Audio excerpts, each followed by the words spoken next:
BJP పార్టీకి సంబంధించినటువంటి కొవ్వొత్తులతో ఇక్కడ నిరసన తెలియజేస్తున్నారు వేదాయపాలెం సెంటర్లోనే.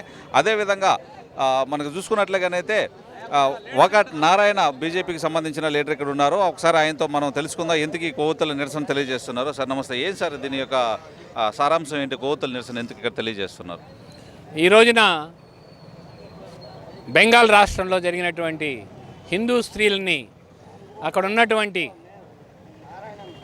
బసరత్ అనేటువంటి నియోజకవర్గంలో జరిగినటువంటి అన్యాయంగా తెలుసుకుంటే చాలా బాధాకరమైనటువంటిది.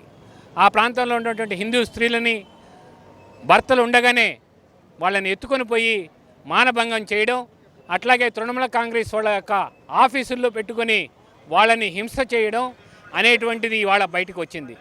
గత రోజులుగా ఇవన్నీ చూస్తూ ఉన్నా కూడా సరే పోలీసులు కేసు పెడితే పోలీసులు మళ్ళా తిరిగి ఎవరైతే కేసులు పెట్టారో వాళ్ళనే హింసించడం జరుగుతూ ఉంది.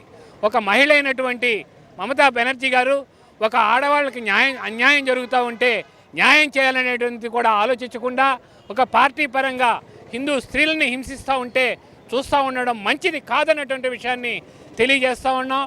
ఈ విధంగా ఇంకా కానీ మొదలైతే అన్ని రాష్ట్రాల నుంచి కూడా ఇవాళ భారతీయ జనతా పార్టీకి సంబంధించిన శ్రేణులందరూ కూడా వెళ్ళి వాళ్ళకు బుద్ధి చెప్పేటువంటి కార్యక్రమం చేస్తామన్నటువంటి విషయాన్ని తెలియజేస్తూ దీని మీద నిరసనగా మరి దేశవ్యాప్తంగా కూడాను నిరసన వ్యక్తం చేయాలనేటువంటి ఆలోచనతోటే ఇవాళ కొవ్వొత్తుల ప్రదర్శన చేసి మహిళలను న్యాయం చేయండి, ఇలాంటి వాళ్ళకి ఎక్కడా కూడాను అవకాశం ఇవ్వకుండా ఈ యొక్క తప్పు పని చేసేటువంటి వాళ్ళని లోపల వేయండి అని చెప్పినటువంటి ఆలోచనతోటే ఈ యొక్క నిరసనని చేయడం జరుగుతుంది.